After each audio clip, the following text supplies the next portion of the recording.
Si ça peut vous plaire de vous tenir debout. Kama inaweza kumipendeza kusimama.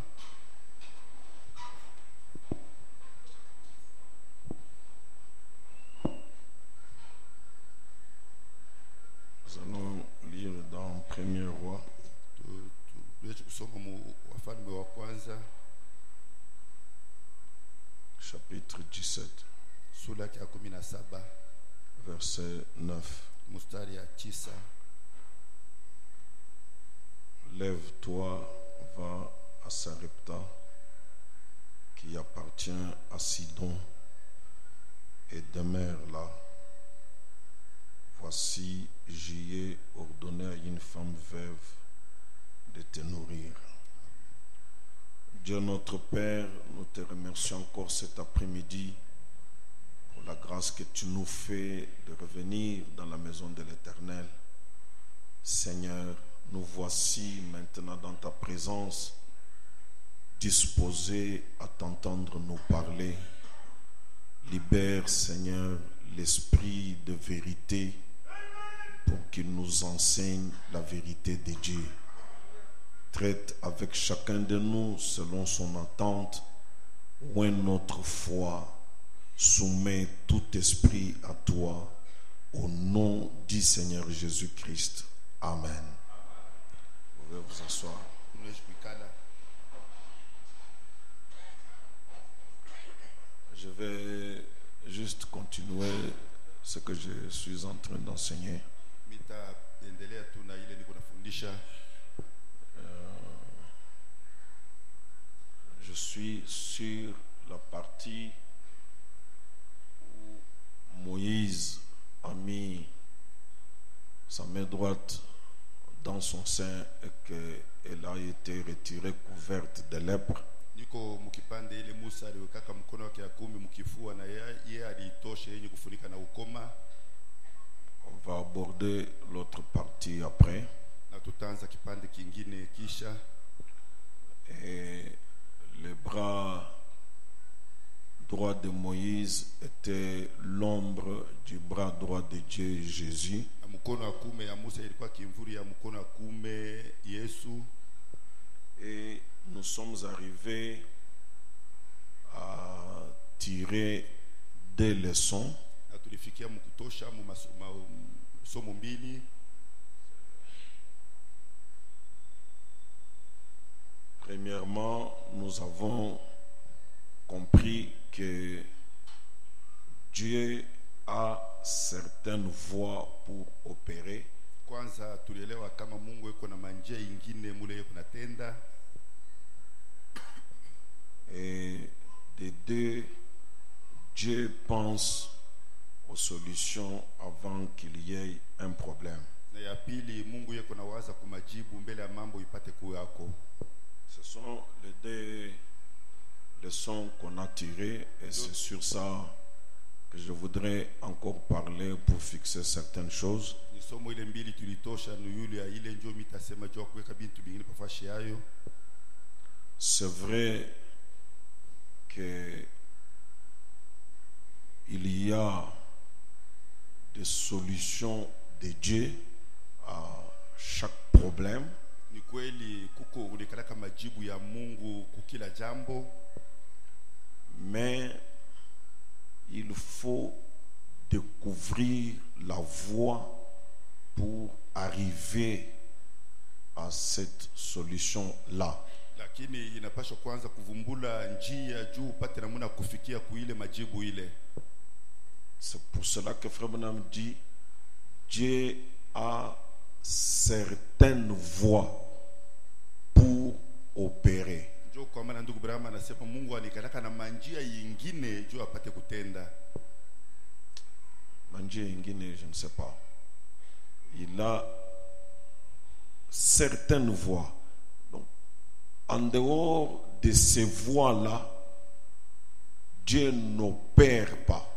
Anikalaka na manamuna yingine, inje ya ile manamuna ile. Kuna manamuna yake. Manamuna yake. Mule eko natenda.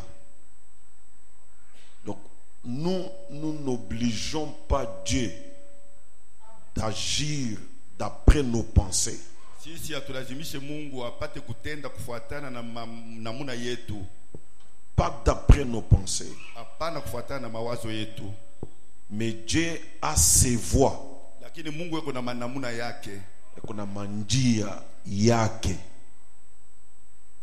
Alors il appartient à l'homme d'entrer dans ce canal-là, dans cette voie ou dans ces voies-là. Alors il verra Dieu opérer. C'est une très grande leçon. Je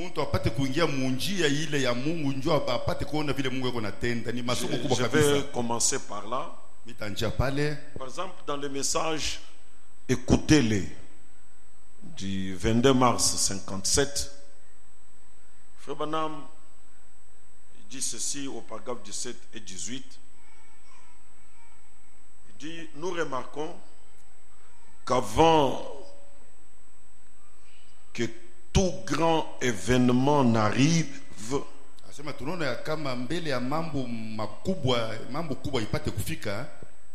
Dieu donne toujours son avertissement. Déjà, quand vous voyez un prophète apparaître, il est un grand signe que quelque chose va avoir lieu. Quand vous voyez un prophète venir sur la scène, le prophète est un signe. Alors Frère Branham dit, Dieu donne toujours son avertissement. Et nous voyons dans notre leçon sur l'écriture de ce soir qu'un grand événement était sur le point d'arriver. Et Christ ne fait rien juste pour faire l'épître. Les farceurs. Il ne fait pas de farce. Christ ne fait rien pour faire l'épître. Nous savons qu'il était Dieu. C'est vrai? Maintenant, Frère Branham dit, et une petite femme a tellement cru cela, elle a tellement cru que Christ était Dieu, elle a tellement cru cela qu'elle a touché son vêtement et a été guérie. Une femme a tellement cru que Christ était Dieu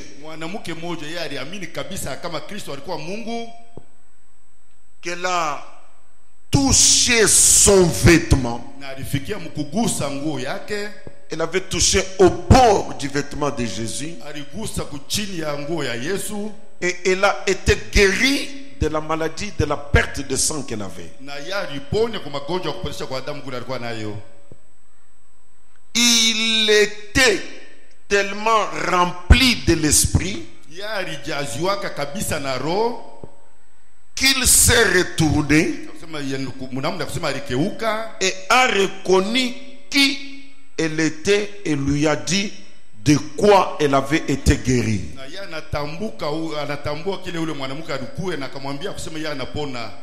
Cette femme a cru et a touché et a été guérie.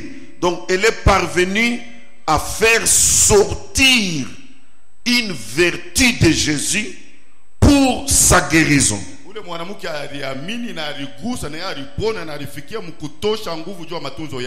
Branham continue, il dit, et nous voyons aussi qu'une fois un soldat romain askari moja wa Roma avait posé un tissu ou un chiffon sur ses yeux et l'a frappé à la tête. aliweka nguo kumecho yako au chiffon na akamupika kukichwa. Puis il a dit, Na kisha ikasema, si tu es le fils de Dieu, kama uko mwana wa Mungu, dis-nous qui t'a frappé. utuambie ni nani anakupika. Toi qui prophétises, We mwenye kutabiri, fais-nous savoir qui t'a frappé à la tête. utujulishe nani anakupika kukichwa. Dis-le-nous. Utuambie. Il se moquait de lui. Bo balimuchekelea, bakamuchekelea. L'homme là, Ule mtu ce akamuchekelea. soldat-là se moquait de Jésus. Ule askari ule akamuchekelea Yesu. Ce soldat Huyu askari n'a jamais senti une quelconque vertu. ayashikiaka hata nguvu moja hivi. Il a touché Jésus. Yeye aligusa Yesu. La petite femme avait touché le vêtement de Jésus. Ule mwanamke mdogo aligusaka mavazi ya Yesu. Et une vertu est sortie de Jésus pour la guérir. Na nguvu moja ilitoka kwa Yesu juu ya kumponya. Ce soldat a touché même le corps. Ule askari aligusa hata mwili yenyewe. Et aucune vertu n'est sortie de Jésus pour bénir cet homme. Na kuna tangu moja alitoka ndani ya Yesu juu ya kubariki ule muntu. Et pourtant les deux Japo bali bawili ont touché la même personne. baligusa mtu moja moja. Frère Branham dit, Brahma anasema parce que il l'avait approché de la mauvaise manière. juu yeye alimkaribisha mnamuna mubaya. La manière que la femme a approché Jésus Namuna ule mwanamke alikaribisha Yesu était différente de la manière que le soldat a approché Jésus. ilikuwa ya kuachana na ile ule askari alikaribisha Yesu. Ça veut dire que Jésus peut être ici avec toutes ses vertus. Inaweza kuwa sema Yesu anaweza kupatikana hapa na mambo Et yake yote. il est vrai, Na iko ya kweli. conformément à la parole, Kufuatana na neno qu'il est ici. sema yeye kwa hapa. Et quand il est là, Na wakati yako pale c'est toute la divinité qui est là. ni Mungu bote mwenye kuwa pale. Toutes ses vertus sont là. Ni manguvu yake yote iko pale. Jéhovah Rapha, Jehova Rafa, Jéhovah Jireh, Jehova Jire, Jéhovah Nissi, Jehova Nisi, Jéhovah Shammah. Jehova Shama. Là où il est, Pale eko toutes ses vertus manguvu yake yote sont là. iko pale. Mais maintenant, Sasa elles peuvent être là. manguvu inaweza kuwa pale, Il faut l'approcher inapaswa kumkaribia de la bonne manière. unamuna mzuri. Si on ne l'approche pas de la bonne manière, Kama tumkaribia mzuri, on ne recevra jamais de lui une vertu. hatutapokea tangu moja kwake. Donc la manière de l'approcher Sema namuna kumkaribia compte pour beaucoup. iko na maana sana juu ya bamingi. C'est pour cela que Frère Branham dit, Dieu a certaines voies pour opérer. Ndio kwa maana ndugu Brahma anasema Mungu anikaraka na manjia yake ingine juu Ce n'est pas parce que quelqu'un peut taper les pieds 1000 fois que Dieu l'écoute. ana usema mtu anaweza kupika mkulu chini mara 100 Ce n'est pas parce que quelqu'un pleure ana juu usema mtu analia que Jésus l'écoute. juu Yesu apate kumshikia.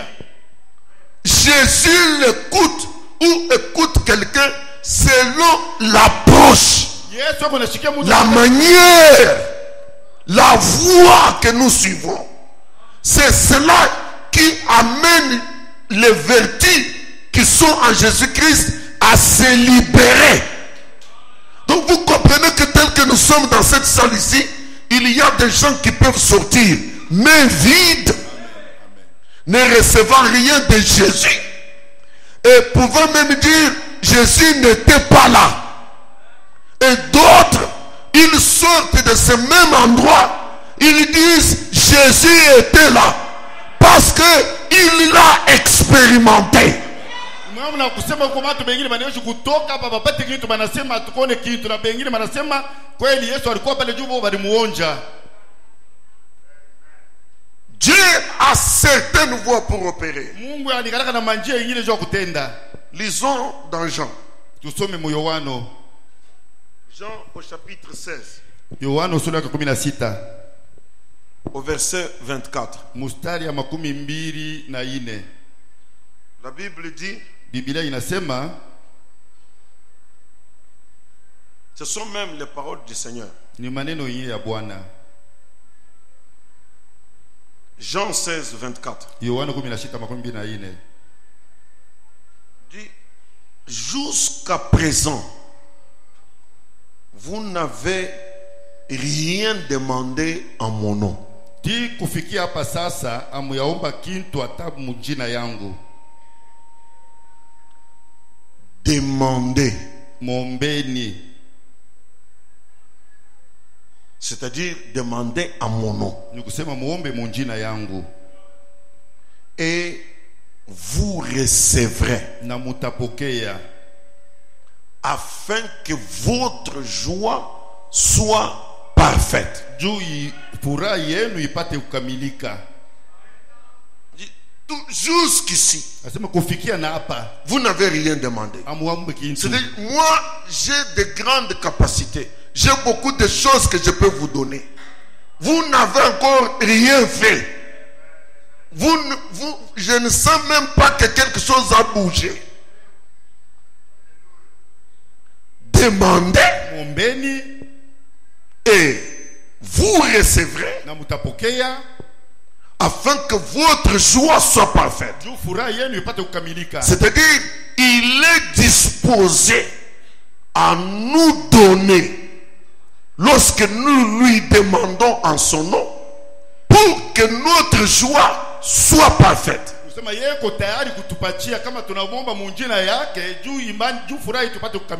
D'accord? Donc si nous demandons selon ce qu'il dit, et ces paroles ne peuvent pas faillir, ces paroles ne peuvent pas mentir. Si nous lui demandons, nous faisons une prière à Dieu au nom de Jésus-Christ, nous recevons jusqu'à ce que notre joie soit parfaite. Donc c'est quelqu'un qui donne jusqu'à l'excès. Mais pourquoi beaucoup de gens ne reçoivent pas?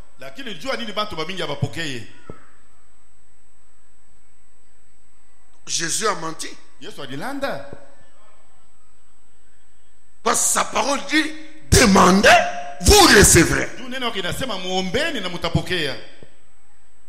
Allons dans le livre de Jacques.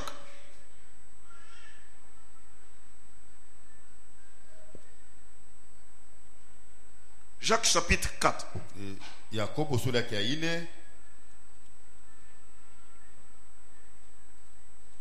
À partir du premier verset.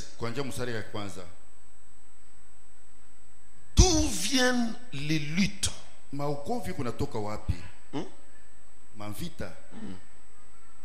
D'où viennent les luttes? D'où viennent les querelles parmi vous?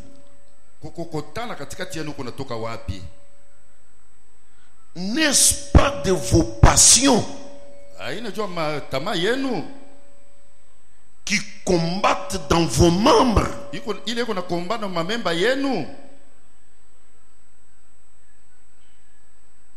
D'où viennent les luttes? D'où viennent les querelles parmi vous?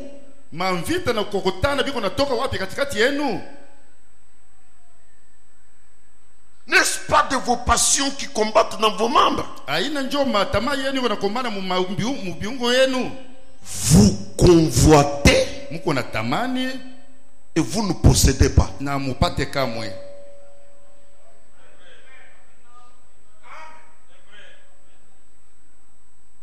Si vous convoitez,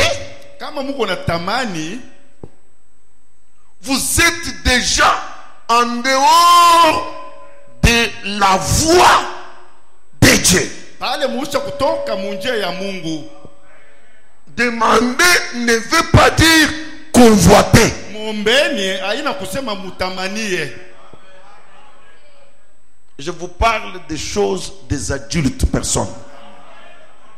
Beaucoup, même nous les prédicateurs, des fois, quand on voit que les choses n'ont pas tourné, on fait comme les rois de Syrie, on déchire les habits.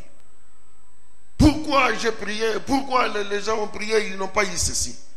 Je suis déterminé à vous dire certaines vérités, que ça reste dit et que quelqu'un l'ait entendu. Donc, il y a des luttes et des querelles parmi vous. Jacques dit, c'est engendré par les passions qui agissent dans vos membres.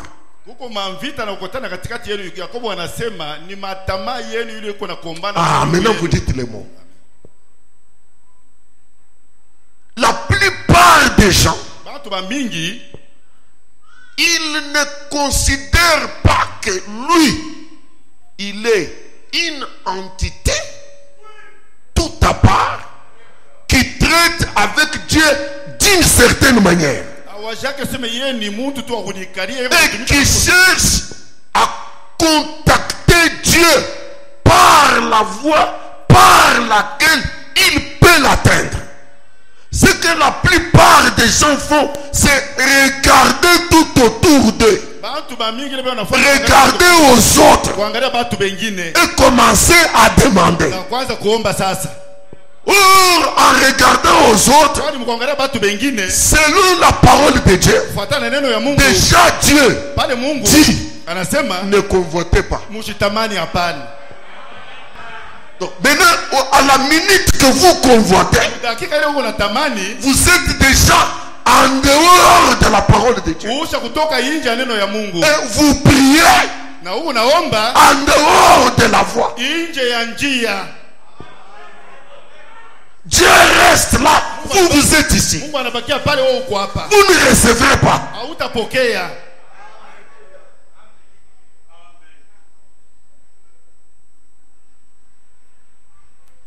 Plusieurs convoitent.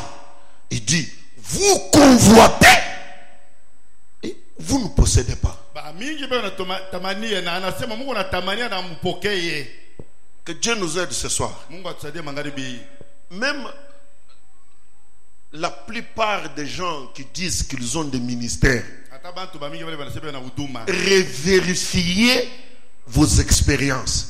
Est-ce que Dieu vous a appelé ou vous enviez être prédicateur?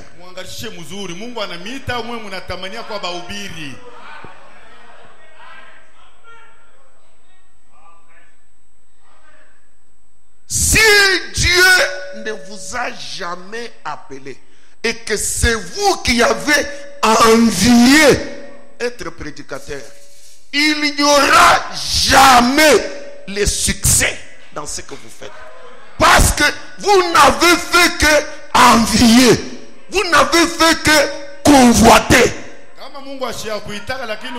Et la convoitise est déjà hors parole, hors chemin.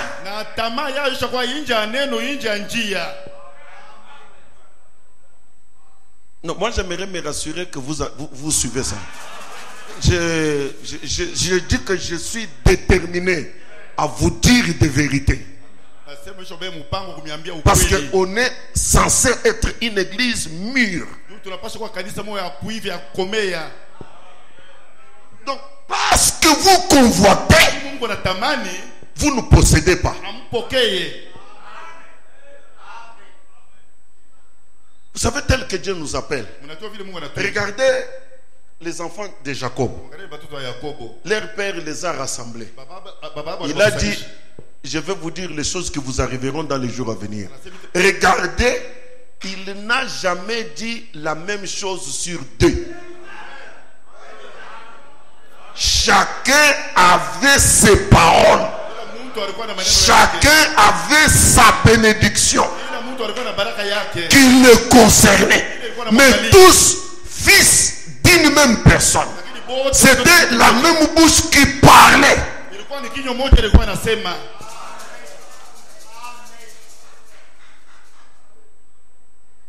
Mais pas la même chose. Déjà, quelqu'un qui passe sur la route ici, il regarde vos véhicules là. À peu près comme Miotoka. Njokanisi ya kuingia hii. Aningi. Déjà son départ est faux. Et parce que c'est faux, même s'il vient ici, unanisabu mimi, unasema anakusabu juu huku najikompare. Vile huku najikompare, vile huku naanvie. Mami otoka ya benyo ili ruona. We atan king. Nkinga tu ule. Pawa kuipata. Atan ya kwanza kubeba na makama.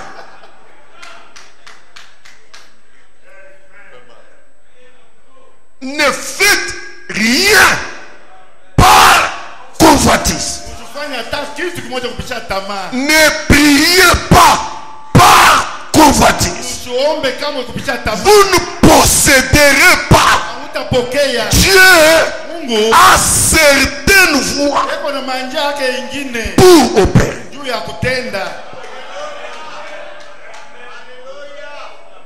On ne devient pas pasteur au hasard. On ne devient pas pasteur par convoitise.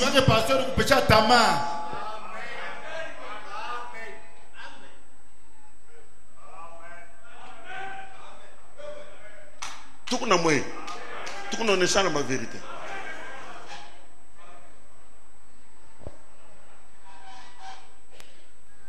Vous convoitez. Retournons à notre texte. Vous convoitez et vous ne possédez pas. Vous êtes meurtrier et envié.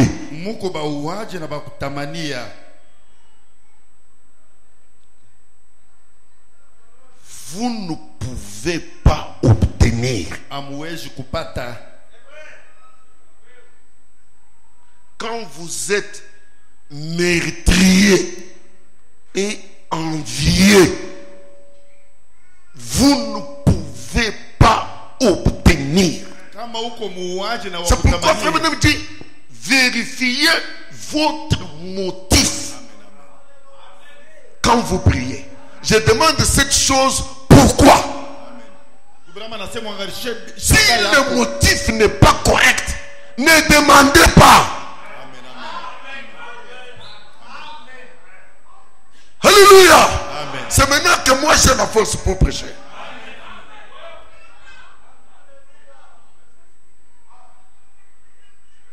Il y a des gens que Dieu a fait pour être des commerçants. Ce n'est pas tout enfant de Dieu qui est commerçant.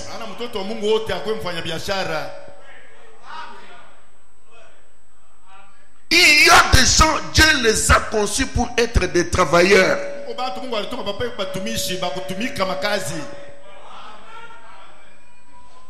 Il est conçu comme ça. S'il cesse d'être travailleur, je ne sais pas dans n'importe quel domaine, mais pour faire le commerce, il va échouer avec succès. Il peut jeûner et prier. Tu fais jeûne et prière en dehors du chemin, en dehors de la voie.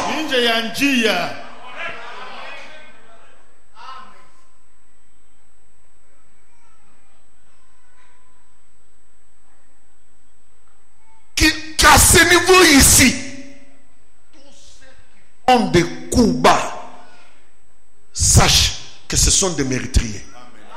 Vous voulez tuer votre frère. Mais en cherchant la réussite.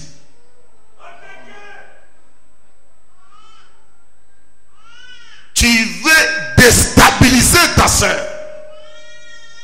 Mais en cherchant le succès.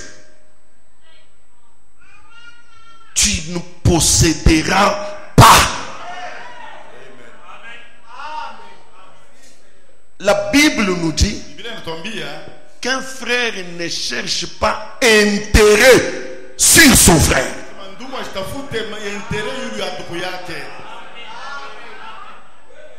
Papa, sema bien, sema Kiswahili ya bien bashiki. Ça, je n'amène pas une prédication pour qu'ils sautent. Ils ne vont pas sauter. Batika la chini.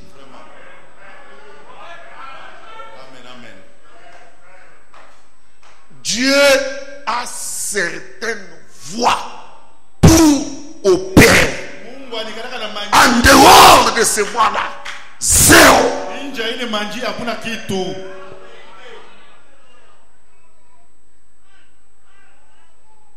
Regardez même dans la Bible.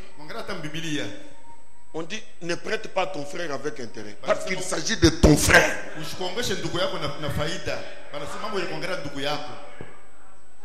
Maintenant, a fortiori, toi tu veux déstabiliser le frère. Mais tu veux réussir. Tu es un mérétrier. Tu ne posséderas pas.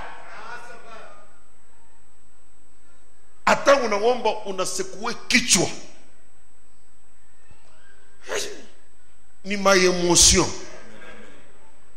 Mwisho zéro. Kama uangalie bien, tutakupeleka kwa shamata. Juu ya roho mbaya.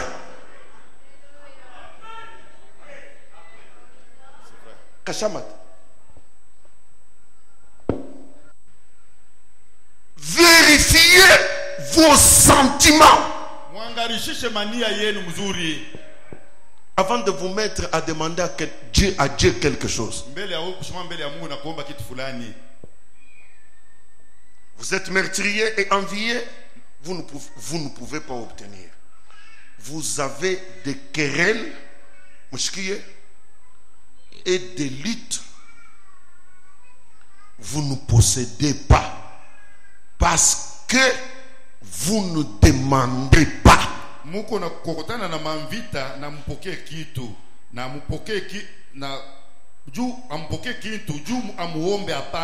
ne possédez pas parce que vous ne demandez pas.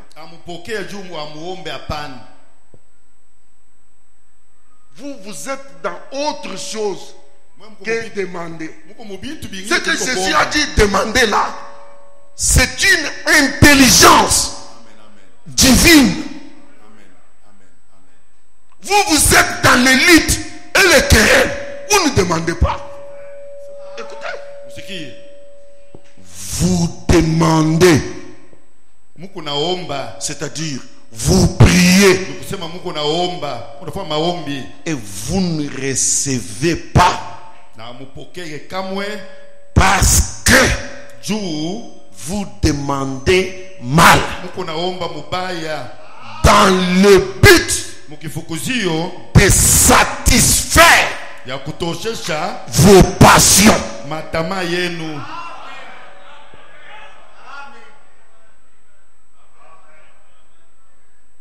Donc quelqu'un peut prier et prier mal. Malgré que Jésus a dit demandez et vous recevrez. C'est toute une intelligence là derrière. Ce n'est pas prier pour satisfaire les passions. Ce n'est pas prier pour en enviant quelqu'un, en convoitant quelqu'un. Que je devienne comme. Que je devienne comme. Et Dieu, lui, n'écoute pas les paroles que nous sortons. Dieu lit les intentions du cœur. C'est ce que Dieu lit. Mungu wangu nisaidie, Mungu wangu nisaidie, Baba unikumbuke. Mimi nateso sana papa dunia, mimi sikukuya kupeleka bantu bengine, niko na mimi mtoto yako. Pendant qu'on sema Dieu regarde dans le cœur. Tu es en train de convoiter tel sœur, convoiter tel frère, envier tel frère, envier tel sœur. Il dit à cause de l'envie. Mungu ashinamu. Mungu ashinamu. Et vous voyez ça, la parole, elle est éternelle. C'est Dieu. Et vous ne verrez pas un don, un vase, soi-disant, secouant la tête qui vous dit que vous ne recevez pas parce que vous enviez. Il vous dira, n'invite. Vite. Vite ya famille. Vite, n'invite ya kutoke kuba mama yako. Des choses qui ne disent rien. Tu es en dehors du chemin. Il y a un chemin tracé par Dieu. Papa Jean, laissez-moi dire la vérité à mes frères et sœurs ce soir. Toi, tu es à la taille où tu vis dans 2 pièces. Vis dans tes 2 pièces. Tranquille. Prie en disant, Seigneur, quand tu bénis l'épouse, pense à moi.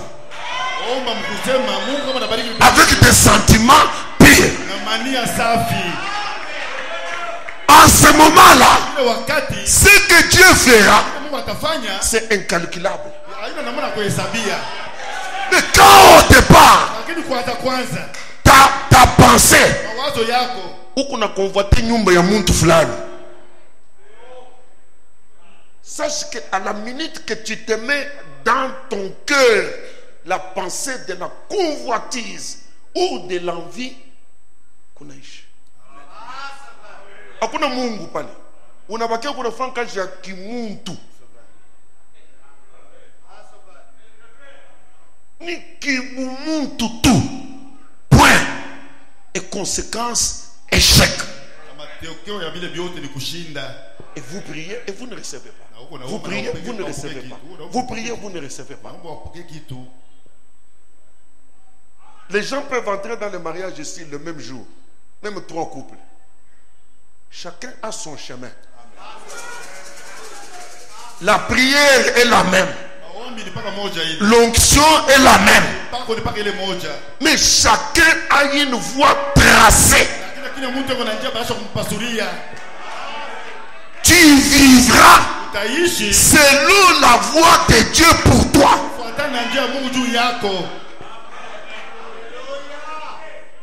Tu ne vivras pas la vie de quelqu'un d'autre. Utaona huyu les mêmes mois banatoka paka mimba, les mêmes mois conception. Comme les femmes aiment toujours parler, dada we nije, ah mimi shiyapata dada, ah mimi shakupata, huyu anaje, Mungu donc ça hivi huyu dada anapata, mimi shipata, donc mimi kuna mvita, bukovi bunaje.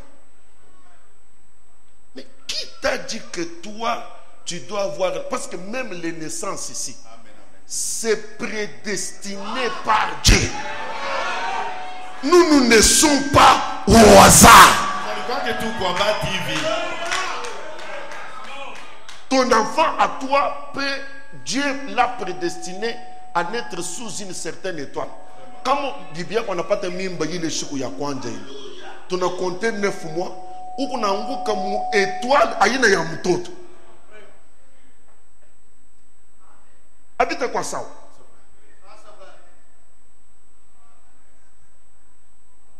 Pour tout bantu barizari kwa pour tout bantu tout. Depuis sa naissance, il est né pour réussir ce qu'il entreprend. Mwingine naye ni Jacob. Jacob ne gagne pas facilement sans guerre.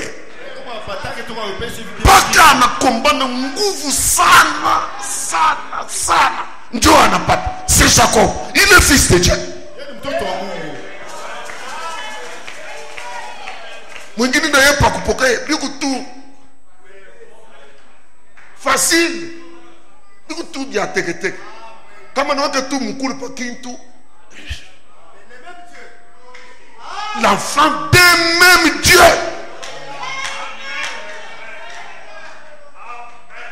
Donc, vérifiez avant de prier.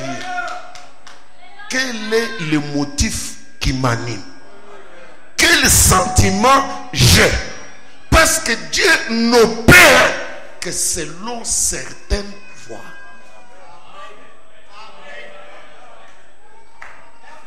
Ce n'est pas parce que toi tu traverses une vallée que tous les enfants de Dieu doivent être dans la vallée. Non. Ce n'est pas parce que tu es sur une montagne que tous les enfants de Dieu sont sur une montagne. Dieu a ce qu'il fait avec chacun. Il connaît avec celui-ci, je suis à tel niveau. La prochaine étape, c'est ceci. La prochaine chose, c'est celle-là. Maintenant, l'homme là, il fouille sa place. Le Saint-Esprit vient pour travailler sur lui. Il n'est pas là. Asakupika mbio. Oh, misha kwenda. Moi pasteur katikaz. Moi pasteur katikaz. Banasema. Mungu anasema. Mungu anasema. Mungu anasema. Hakuna hata Mungu anasema. Ni mademo yuko nasema. Hakuna Mungu hata. Pafashi yake vide.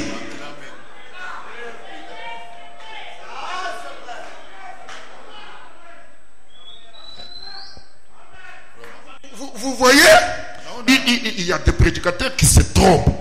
Quand il voit une petite chose arriver dans son église, il écrit sur les réseaux sociaux, il va à la télévision, guérison miraculeuse. Comme si les guérisons ne se font que sur lui. Non, tu es menteur. Non, tu es menteur. La dispensation de Dieu dans une seule personne est déjà révolue. Pourquoi le grain de blé doit-il tomber en terre? Ce n'est pas pour rester seul, pour se multiplier, pour produire plusieurs Jésus.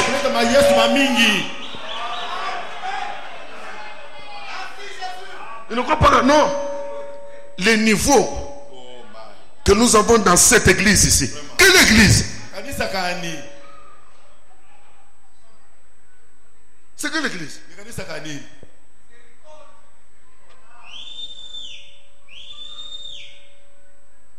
Écoutez. Frère Branham dit dans Jairus, paragraphe 48. Jairus, c'est la guérison divine. Au paragraphe 48. Je ne suis pas pressé, là où j'arrêterai, j'arrêterai. Mais pourvu que je vous ai dit la vérité. Paragraphe 48. Frère Branham dit, si vous aviez un puits artésien sur ce flanc de la colline,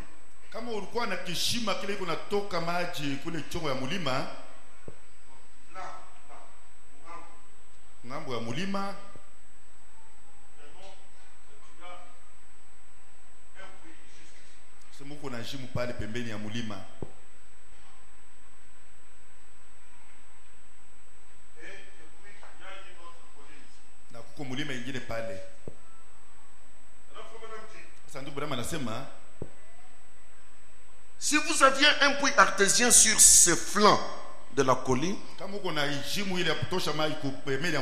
faisant jaillir des milliers de gallons d'eau par minute,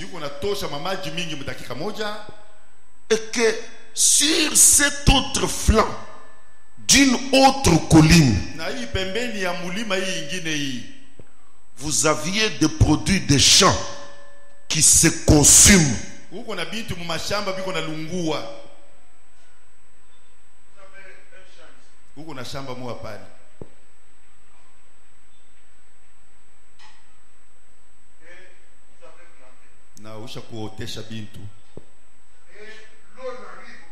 na mai haifike pale na ile miti michi ile inaanza kulungula juu kukosea kwa maji. Maintenant, Branham dit, Sasa Branham si anasema vous aviez des produits de champs qui se consument, qui ont besoin de cette eau-là, kama uko na bitu mashamba biko na ulungua binatajia ile maji eh bien, mzuri, peu importe combien vous avez crié à l'eau, hata kama wewe unalalamika ku maji na muna kani, vous vous adressez à cette eau-là. wewe unaambia ile maji ile, L'eau, maji déverse-toi sur cette colline mwangika yule ya hii mulima et arrose les produits de ces champs. na umimie hii bitu ya hii mashamba. Branham dit, Kama anasema cela ne se fera jamais. ile haitafanyika kamwe. Maji umwangike huku.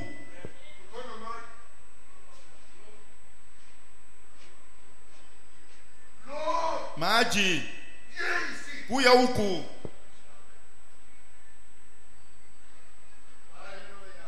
Mimi ni mtoto wa Mungu. Baba yangu ndio muumbaji. Kuya hapa.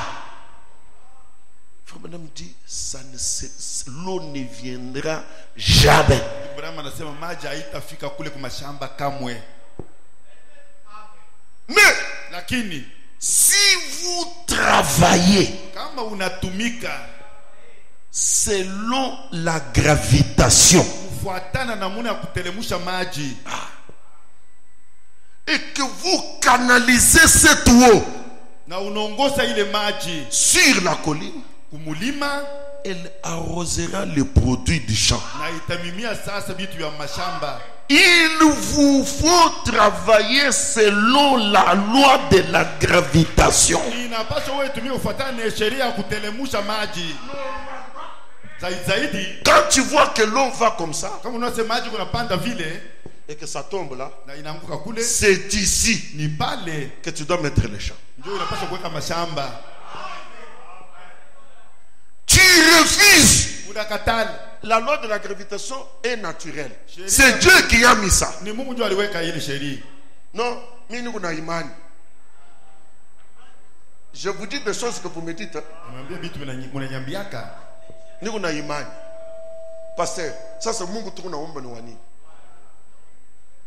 Kintu kitatendeka. Mais tu demandes une chose en dehors des lois de Dieu. Unaomba kitu nje ya sheria ya Mungu. C'est comme. Iko sawa. Ni seme tout clair. C'est comme. Iko sawa. Vous avez du sang dans votre corps, n'est-ce pas? Uko na damu mwili hapa. Marc, tu as du sang. Marc, uko na damu. Est-ce que tu sais que le chien a du sang? Unajua sema yimbo alikana na damu? Mnaanza kuhésiter. Si ton sang diminue, Kama damu yako inapunguka, est-ce qu'un médecin peut aller sur le chien, tirer le sang et parce qu'il est rouge, c'est un sang, munganga anaweza kwenda kwa yimbo kukuta damu et te mettre, na kukuweka te transfuser? kuweka damu. Non, tuko na mfanya transfusion, tunabeba damu ya yimbo. Mais si damu, Lakini yoi si damu. c'est ça là, bien que c'est un sang, Damu ile hata vile ni damu, il n'est pas compatible avec le Dieu. yayo haipatane na damu yako. C'est la loi de Dieu. Ni sheria ya Mungu. Maintenant, tu veux toi dire que mon bébé damu ya yimbo munuweke ni damu. Au nom de Jésus. Au nom de Jésus.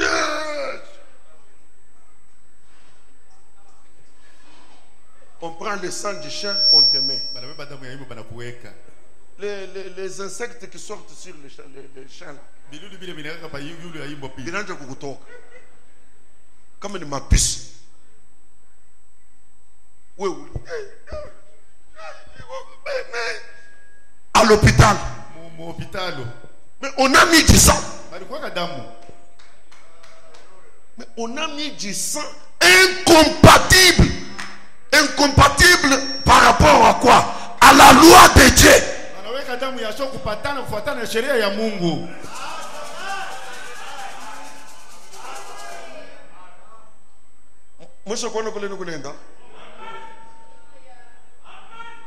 On dit que Christophe, Christophe, il est AS. AS. C'est un ministre, c'est un serviteur de Dieu. Il est AS. C'est un cas, j'ai cité Christophe parce que c'est mon ami. Je ne vais pas citer le nom de ces ministres-là. Je parle d'un autre ministre, mon cher Anna Wey. Nous, on a un serviteur là. Quand il s'est marié, nous étions là. C'était notre génération. Ça, il y a quoi AS. Maintenant, à l'un de ta sœur, tu vas me faire un examen. Tu dis que il faut que bien tout ça, muntu ou nakiri. Parce que même la Bible a dit, je prierai par l'esprit, je prierai avec intelligence. Mon peuple meurt faute de connaissance. Comment vous ignorez ou ta foi? Maintenant, il a pris la sœur. Il a mené à l'hôpital. C'était des petits centres là. Maintenant, Pika AS. Maintenant, il me dit, frère Albert, ça c'est mon goût qu'on a oublié. Mungu, Nouani, nous n'avons. On dit, il n'y a pas de problème, mais au moins tu sais que vos sangs ne sont pas compatibles. Au moins tu le sais. Et Dieu arrange les choses. Dieu arrange les choses. Anazala batoto bakufuatana 5. 2020 mutoto, 2021 mutoto, 2022 mutoto, 2023 mutoto, 2024 mutoto, 2025 mutoto. Batoto bananja komei.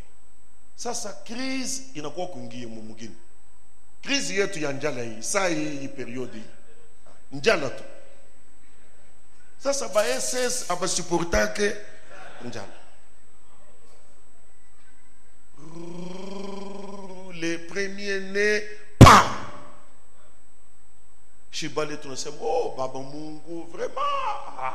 Donc il t'en est ni coupable. Mais il y a un ami tu ne sais pas maman.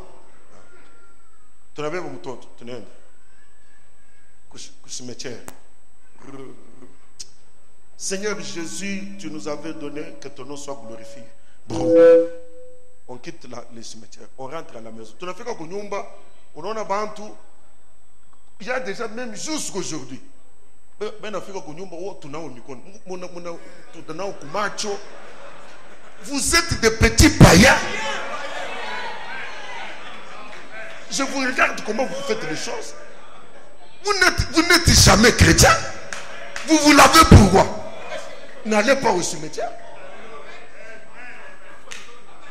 Qui vous a dit quand vous l'avez là-bas, où on a tous ces musulmans? Tu ne vois pas catholique?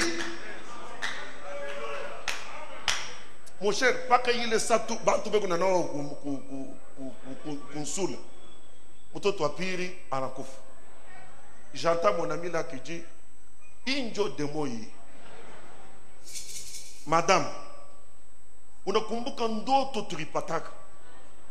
Mama yako anayo kile kunafanya. Mama yako anayo kile kunafanya. Mama yako. Tunabeba mtoto wa pili, tunaenda naye. Kukashamata ya ile fashi. Mimi sipende kutaya mafashi ile parce que mtajiretrouver. Boum. Tunalera kunyumba. Kutanisha des enfants. J'ai dit, mon cher, disons-nous la vérité. Il y a un problème de crise. Apana kushikia haya. Omba bakusaidia. Batoto bote batakwenda. Ni mambo ya njala. Bo abawezi kusuporter njala. Regarde, les enfants sont pâles. Oh non, mimi ni mtoto wa Mungu comment non non. Bana kunafanya comment la troisième mbour.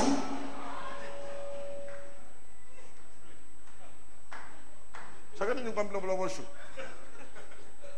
Quand on est arrivé au quatrième, il m'a cherché. Il m'a dit, mon cher, on doit causer. Tu doutes toujours quand je te dis que ma belle-mère est sorcière. J'ai dit, je ne doute pas. C'est faux. Ce n'est pas que je doute. Yo ni bongo. Ta belle-mère, si elle devrait manger les enfants, elle repasse de bibi yako. Njo mtoto yako. Atakuwa kude bako, Dieu. Moi, si je me marie, j'enlève ma femme de sa famille. Elle devient une partie de moi. Sa famille a quelle autorité sur mes enfants? La Bible ne reconnaît même pas que ce sont les enfants de Sidonie. Non. Akasi, wenjina kuna akasi woja. Uko akasi nani? Mjana. Victoire, Mjana. Benita, Mjana. Sidonie elle-même, Mjana. Oh non, mais je lui ai dit, c'est faux. Ton songe est faux. Si quelqu'un t'a donné la prophétie, c'est faux. Ici, il y a un problème de sang. Mon peuple meurt. Amen. Faute de connaissance. Où t'as crié, Maï. Frère Branham dit, ça ne viendra jamais. Donc il faut découvrir la loi. Et marcher selon cette loi-là. Non, mais je comprends tout ça. Ouais, peine. Est-ce que chez toi, on a un problème? Chez toi, on a un problème. Ouais, peine. Ça, c'est pas le membre de courage. Pas comme on m'appelle de moule. Courage. J'ai dit à un frère, il est venu, mais oh, pasteur, j'ai dit, Billy Paul, Mutoto wa William Marion Branham. Miye mjanai. Mina fika pa kaburi ya batoto ba Billy Paul. Baine. On ne me raconte pas. J'ai vu. Son père, Jeffoul.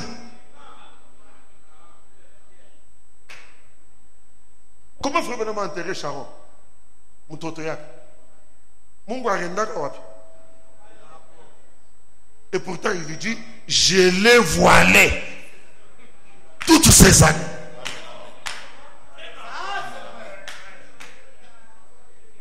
J'ai dit que Abou Talamouka Léo.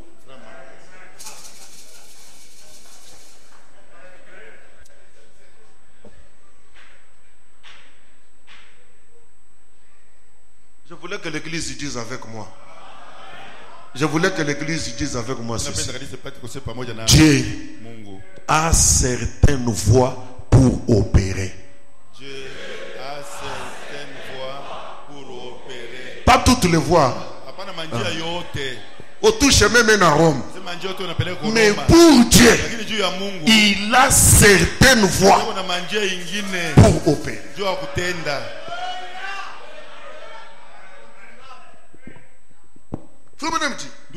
Dans Melchisedec, le grand prince roi, paragraphe 61, Branham dit, maintenant, nous avons trouvé le salut, ce qui peut nous sauver du péché, ce qui peut prendre la femme la plus vile, ou l'homme l'ivrogne,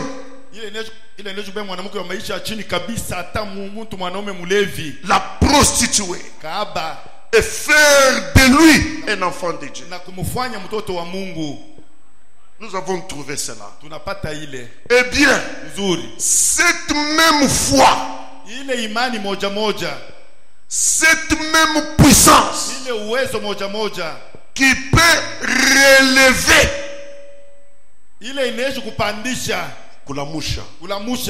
un homme déchet ou une femme déchet, cette même puissance peut être utilisée à notre profit de plusieurs manières. Cela guérira nos corps si seulement vous pouvez avoir une bonne approche. Il vous faut découvrir comment vous y prendre. La même puissance qui délivre un pécheur, qui délivre une ivrogne, une prostituée, un ivrogne, le plus grand pécheur, la même puissance, nous pouvons l'utiliser à notre profit dans beaucoup de choses. La même puissance. Mais il faut découvrir la voie, l'approche. Ce qui nous sauve peut nous guérir. Ce qui nous sauve peut nous guérir. La même puissance qui nous sauve, la même puissance peut guérir nos corps. Mais il est question de découvrir comment l'utiliser. Et Branham dit, je reviens dans Jairus au paragraphe 47. Il dit maintenant, beaucoup parmi vous ici, il y a ici un jeune homme dans un fauteuil roulant.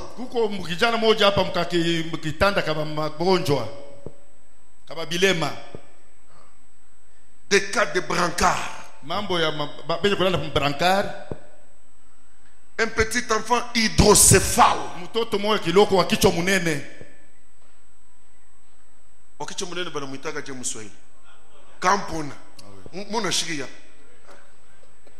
Des maladies de cœur, des troubles d'estomac, ici dans cette salle. Et tout le reste, ils sont assis ici. C'est devant frère Branham. Vous êtes juste à un endroit sombre. Avec toutes ces maladies. Oh! Tous les cris que vous poussez à Dieu, ce n'est pas ça.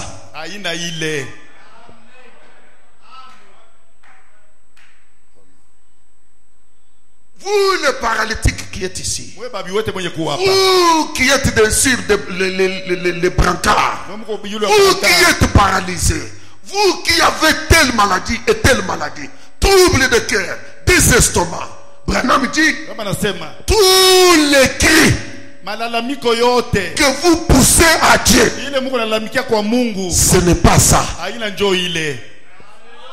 C'est pas ça la chose. Ça c'est frère Branham qui parle. Et les malades sont là. Branham dit, maintenant, si Dieu est ici dans toute cette salle maintenant même, et il regarde l'auditoire, il dit, croyez-vous cela? L'auditoire dit alléluia, oui. Nous sommes tous conscients qu'il est ici. C'est sa parole. Même maintenant ici, il est ici. C'est sa parole. On n'a même pas besoin de crier pour ça. Lui a déjà dit, là où 2 ou 3 se rassemblent en mon nom, je suis.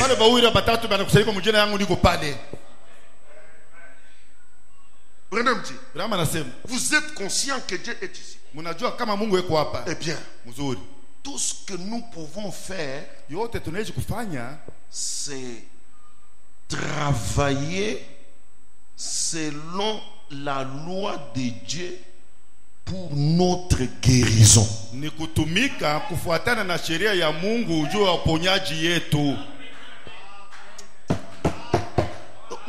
la guérison, il y a une voie.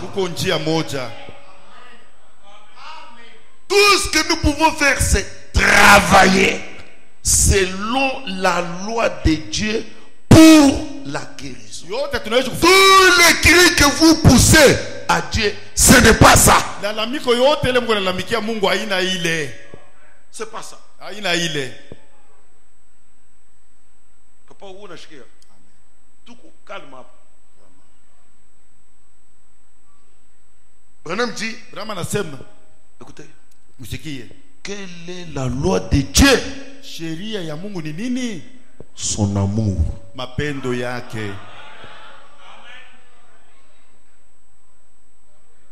L'amour mapendo bannit toute crainte. iko naondoshwa kila boka. Et l'amour et la foi, c'est la même chose. Na mapendo na imani ni kintu moja. Voyez, Naona l'amour parfait mapendo kamilifu bannit toute crainte inaondosha kongopa kote et ça donne la foi. na iko naleta imani.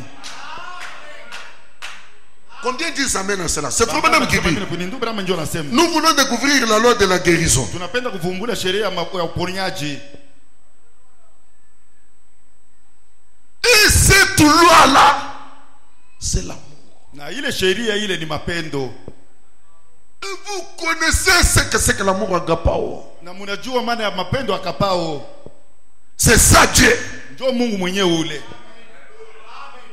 Et la loi de la guérison, Na sheria ya c'est uponyaji son amour. ni mapendo yake. Branham continue. Vraiment niendelea. Eh bien, Mzuri. si seulement vous aimez Dieu de tout votre cœur, Kama tu mnapenda Mungu na moyo wenu wote, et si vous avez fait quelque chose à votre voisin na kama wewe ulifanyishia ndugu na yumba wako kitu moja ou à quelqu'un, hata mtu mwingine, dites simplement dans votre cœur maintenant, sema tu moyo wako sasa, je les aime aussi. mimi nawapenda tena. Voyez, Unaona? j'aime Dieu de tout mon cœur. Mimi napenda Mungu na moyo wangu wote. Frère Branham, Tu Branham, je vous ai critiqué un peu, mimi nikushimanga ako kiloko, mais je vous aime de toute façon. lakini hata vile mimi nakupenda. Très bien. Mzuri. En ce moment-là, Mwile wakati laissez simplement cela arriver comme cela. acha tu ile ifike paka vile. Ayez simplement toute cette atmosphère d'amour ici à l'intérieur. Mkwetu na ile hali ya mapendo humu ndani, Ensuite, na kisha observez la loi de Dieu se mettre à agir. moneni sasa sheria ya Mungu inaingia mkutenda. Il y a des gens qui ratent la guérison Kuko batu beko na lusa uponyaji parce qu'ils ont des personnes qu'ils n'aiment pas, juu beko qu'ils ne supportent pas. juu beko na bantu bale bo abapende bale abavumili yake. Faut me dire, si vous voulez travailler selon la loi de la guérison, ici même, dites dans votre cœur, j'ai critiqué frère Branham, Mimi shimanga ndugu Branham, mais de toute façon, je l'aime. lakini hata munamuna yote Et kupenda. gardez cette atmosphère-là de l'amour ici à l'intérieur et voyez Dieu en transfert. Vous voulez que Dieu vous guérisse. Unapenda Mungu akupone. Dieu est amour. Mungu yeye ni mapendo. Et lorsqu'il se libère, Na wakati analitosha, il trouve la haine. anapata chuki, Il se retire. anajikokota. C'est ainsi que plusieurs échouent, même ici. Ndio kwa maana bamingi benashinda hata hapa. Et kuna mambo mingi sana na bantu. Vraiment. Pale kuna sasa kuna omba pale. Et kuna bantu pale kuna visé. Yana, hakuna problem. Mungu wangu unisaidie.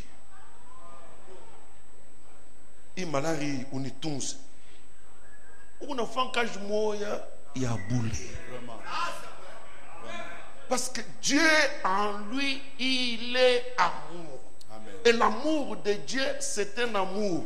Et pour les amis, Amen, amen. et pour les ennemis. Mungu yeye ndani mwake ni mapendo, na mapendo ya Mungu yuko juu ya barafiki na badui. Est-ce que quelqu'un peut dire amen? Amen. Amen. Et dès que vous vous mettez en dehors de ce chemin-là, Na wakati wewe unaenda nje ya ile njia ile, même si vous criez, vous tapez sur le pavement. hata kama unalalamika unapiga mkulu mzima. C'est comme j'ai dit au départ, vous enviez et vous priez. vous ne posséderez pas. Iko sawa vile nilisema kumwanzo, Mungu naomba mnatamani na mtapokea. Nous on voit que tu pries pour que Dieu te bénisse. Combien ouais on a vie. Amen. Niko yesa. Njoo ile kuburo. Kumilomo Mungu wangu nibariki, Baba unibariki, Baba unikumbuke, ushinyache. D'ailleurs binti bya mingi bunasemaka mu maombi. Mungu nafanya tout ça mabirio ya kukasai, ya kukamina, ya kukabongo. Hakuna mambo ya sauti ya Mungu atamo face moya. La prière, vous répétez à Dieu ce qu'il a promis dans sa parole. Mungu nasema ile Mungu alisema ndani ya neno yake. Tu as dit. Wewe ulisema. Tu as dit, Seigneur. Wewe ulisema Bwana. Je suis dans les besoins. Niko muhitaji. La promesse me dit. Malako inaniambia. C'est le ta parole. C'est ça prier. Donc omba kule.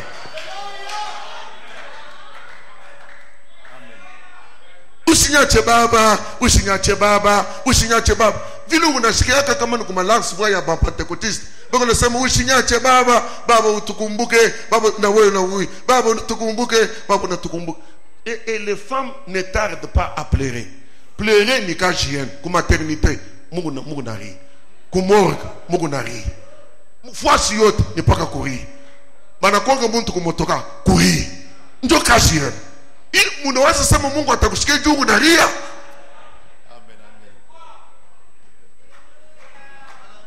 Pastor, Bwana hakuna kusikilizana. Mungu unalia juu nifanye nini? Sema mambo nisikie au yasema mambo. Ndugu yenu.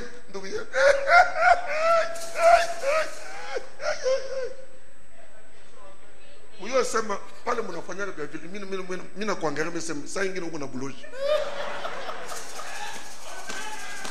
Au sema kintu. Mambo ni mambo gani? D'ailleurs ba mingi Christophe atasema we unaweza sema yuko na raison. Bwana anakuja anafunga kinyi. Bia mingi ni bongo. Pasteur ashiyo sema ni mimi kwa kukuona. Sasa mimi tasema ni vision. Ni ndoto au mimi nakuwa na mimi Sabranam. Ligi 17:30. Mimi nitakutaya tasema bibi yako akokule.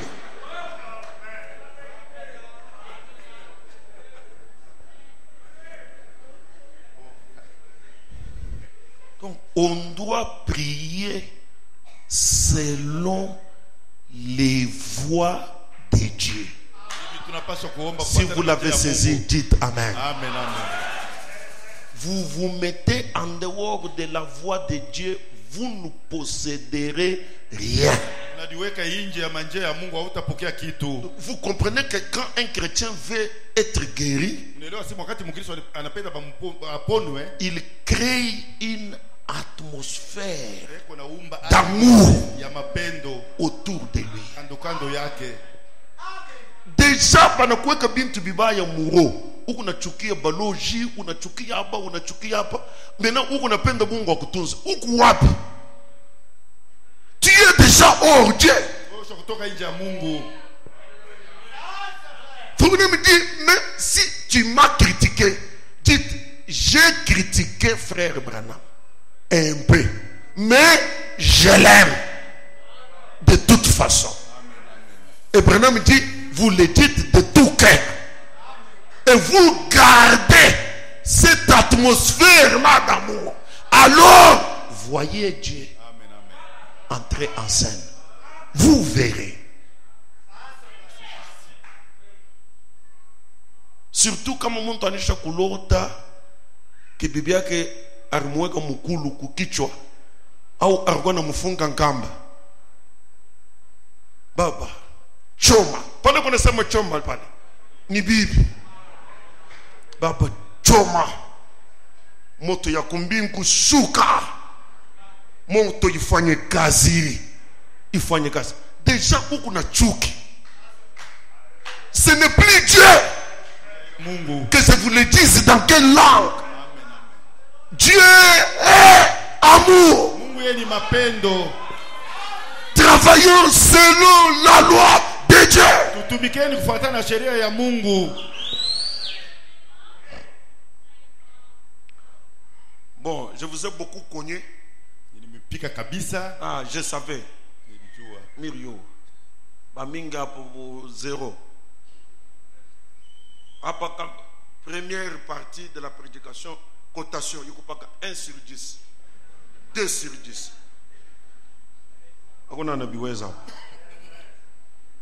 Maintenant, je vais conclure. Vous allez voir quand je vais conclure ici.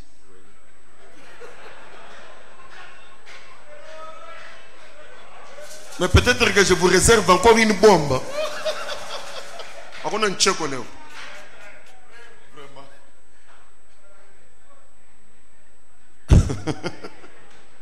Donc, Dieu Mungu pense aux solutions eko nawaza kumajibu avant qu'il y ait les problèmes.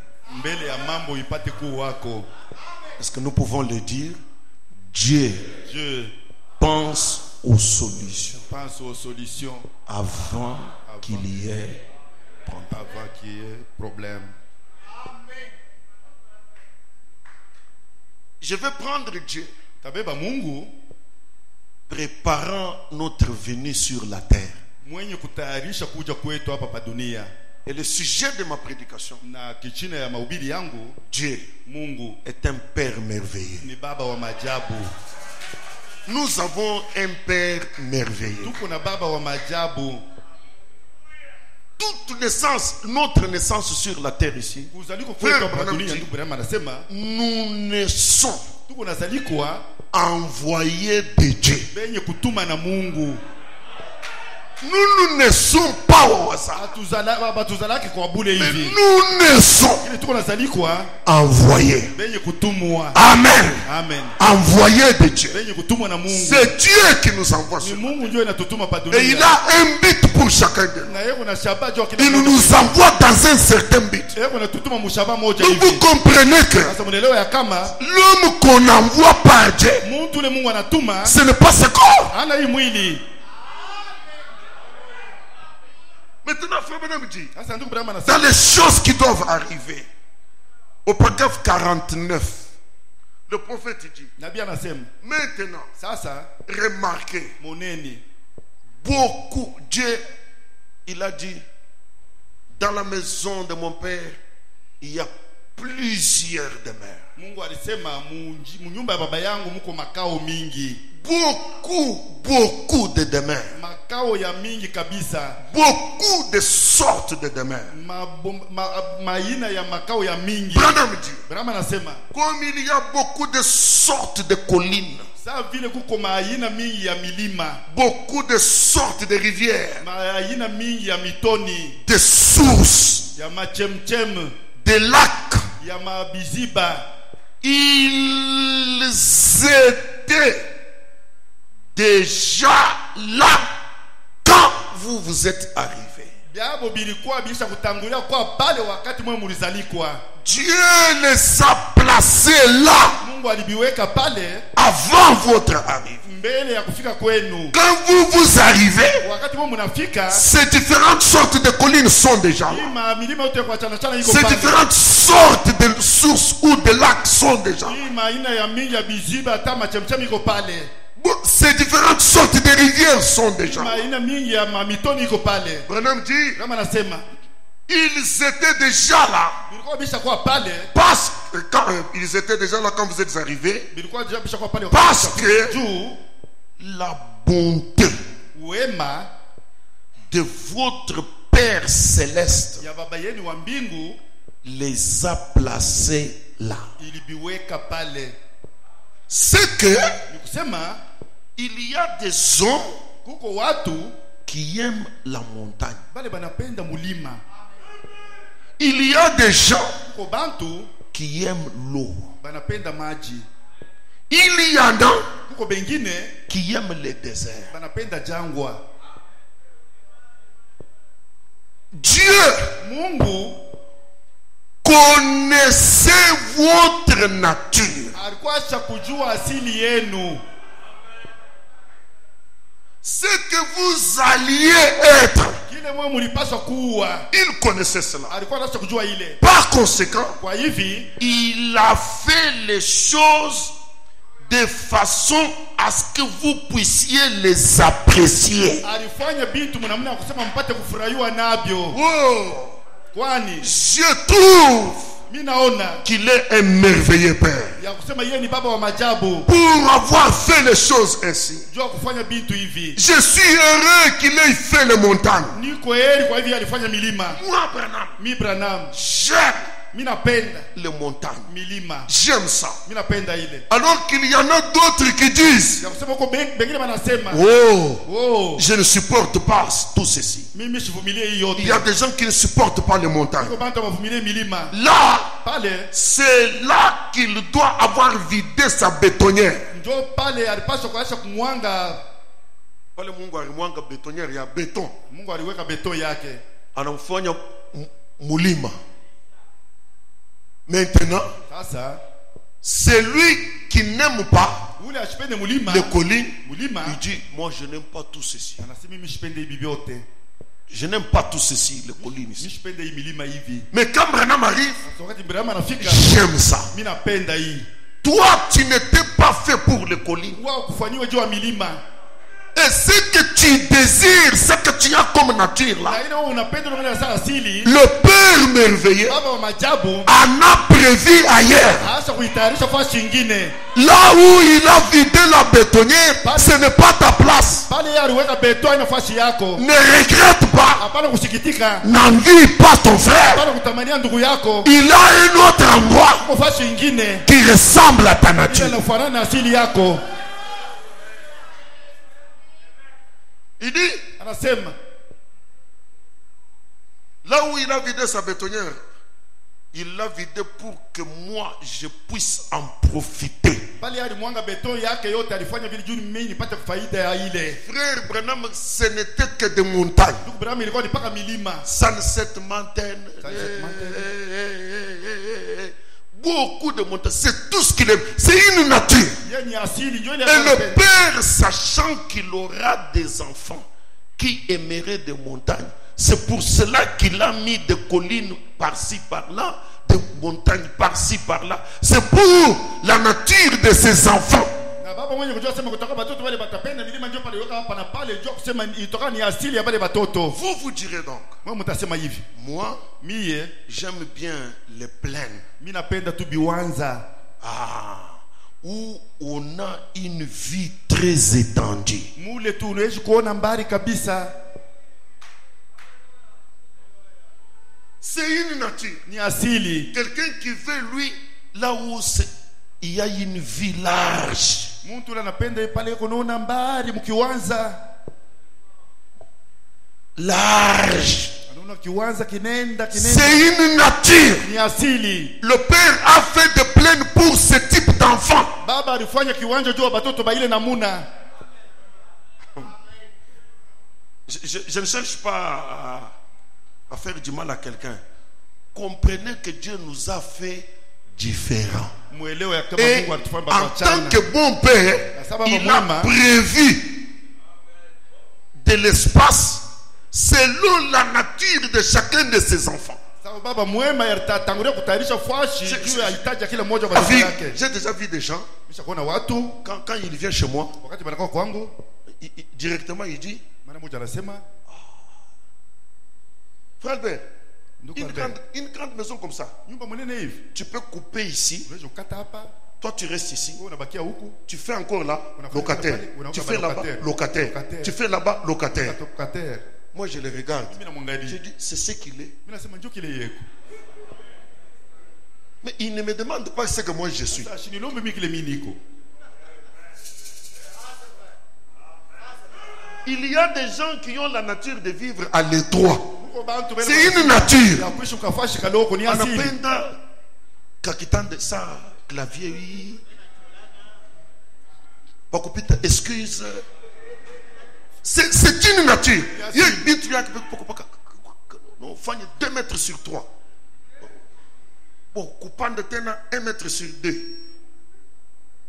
unaona ile yenyewe anaita sema étage. Ça, c'est un nid d'oiseaux. C'est une nature. Maintenant, ne prends pas ta nature et tu me la donnes. Si tu ko bengin. Si tu ko mubingi tu paka.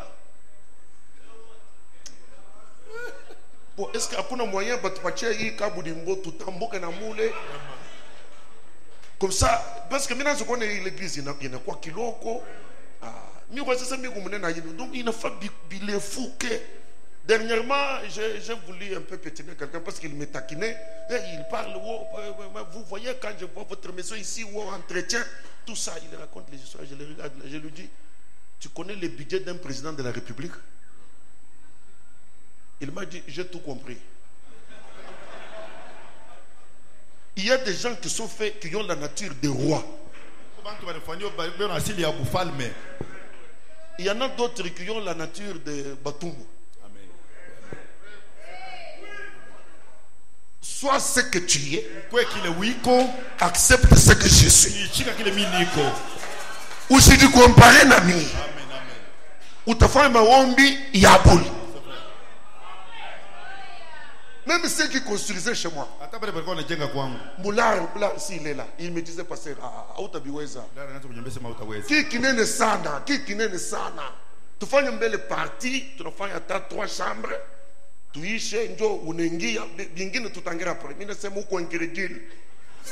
Siku moja utaanza kusikia auta jo kuingia mu nyumba kuna simamia inje banalombo dance. Mi hiki kinyumba paka kinaisha mina lala. Pale mimi natoka mimi naona couloir iko munene mimi nasikia bon. Je marche dans le couloir munene mimi nasikia bien sana. Wewe unaingia sasa macaron mingi sasa toka hapa na macaron. Wewe uko msima bakia paka msima wewe. Dieu a fait des gens pour des plaines. Les autres collines, mais il a dit des autres aussi les déserts. Les Somaliens, les Éthiopiens, désert. Mais les Égyptiens. Parce que vous prenez de Moujango. Na bengine umu mwegilizo mu. Parce que vous prenez de Django. C'est ce qui est de Moujango. Umu mu machine mu nigala Django. Tu rentres de Django, tu rentres de Django, tu rentres de Django. Django igual. Ouais, on a vu ça qu'on a Django. Donc, en tant que bon père, il a prévu tout. Il y a de ces enfants qui aiment les rivières. Il y en a qui aiment des lacs. Quand je vais quelque part, je cherche à visiter. Vous pouvez voir quelqu'un qui m'amène au milieu de grands buildings. Je lui dis non, amène-moi aux eaux, amène-moi là où il y a la nature. Je veux voir la nature. Moi j'aime des choses comme ça. Lui il me dit ah pasteur, kuzo kukunini kukupaka simba ba tigre beko makari mina sema njoo bali mimi sitakupenda mimi mwenyewe mimi nikalaka simba. Je kupenda ba simba sana. Donc Dieu nous a fait différents. Mais ce qui est bien est qu'il a prévu pour tout un chacun ce qui va avec sa nature. Nous avons un Père merveilleux. Donc avant que nous venions sur la terre, il connaissait nos natures. Et il a tout prévu pour que chacun se retrouve. Celui qui aime les arbres, il va se retrouver. Celui qui aime les rivières, il va se retrouver. Celui qui aime les collines, il va se retrouver. Il a des espaces, il a plusieurs demeures. Et quand la vie terrestre termine, il a des demeures qu'il a déjà préparées. C'est-à-dire, Dieu pense pense aux solutions Mungu anawaza kumajibu avant qu'il y ait un problème. mbele mambo ipate kuwako. Il a déjà tout prévu. Acha kutayarisha vyote. Quand tu quittes cette terre, Wakati unatoka pa hii dunia, il a un domicile céleste eko na makao ya mbingu. qu'il a prévu pour toi. Acha kutayarishia. Tu ne souffriras pas. Tu ne seras pas errant. Tu ne seras pas vagabond. Il y a un domicile céleste. Et ce domicile céleste, c'est un corps. Et quand tu es dans ce corps, c'est parfait. Tu n'envies même plus les maisons ici. Comme les mamans Sidon qui sont partis là. Tu lui dis de revenir ici. Il dit non. Ici je suis bien. Le Père céleste, le Père merveilleux avait déjà prévu une place meilleure que ce qu'il avait donné pour la terre. C'est la raison pour laquelle j'ai pris le cas de Élie. Élie a parlé sans réfléchir sur l'avenir. Poussé par l'esprit, il a déclaré: il n'y aura pas de pluie pendant 3 ans et demi, sinon à ma parole. Mais vivant là, frère Branham dit, le Père céleste qui savait que Élie allait vivre là, et qui est celui qui a donné la prophétie, avant de donner cette prophétie de l'absence de la pluie, Dieu avait une solution. Il avait un endroit où Élie allait boire sans connaître l'absence de la pluie. Dieu avait le torrent de Kérit. Il dit à Élie: va au torrent, cache-toi. Pendant toute la période où la pluie ne tombait pas, Élie avait un endroit. Laisse-moi te dire, Dieu a une place où tu peux manger pendant que tout le monde se plaint, pendant que tout le monde est en crise. Le Père merveilleux a toujours une solution pour son enfant. C'est pourquoi je te répète, n'envie personne. Fais une prière pire, que tu as un Père. Dis-lui: tu es mon Père. Je n'ai pas où aller. Tu es un Père pour moi.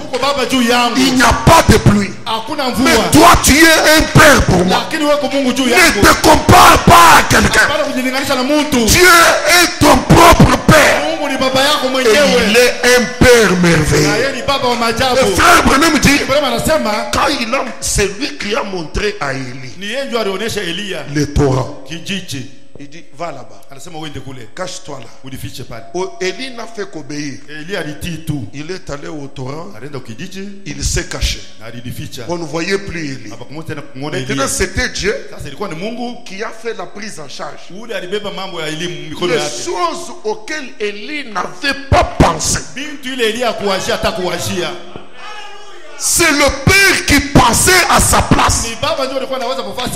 Avant que tu dises que tu as faim, Dieu a déjà pensé pour toi.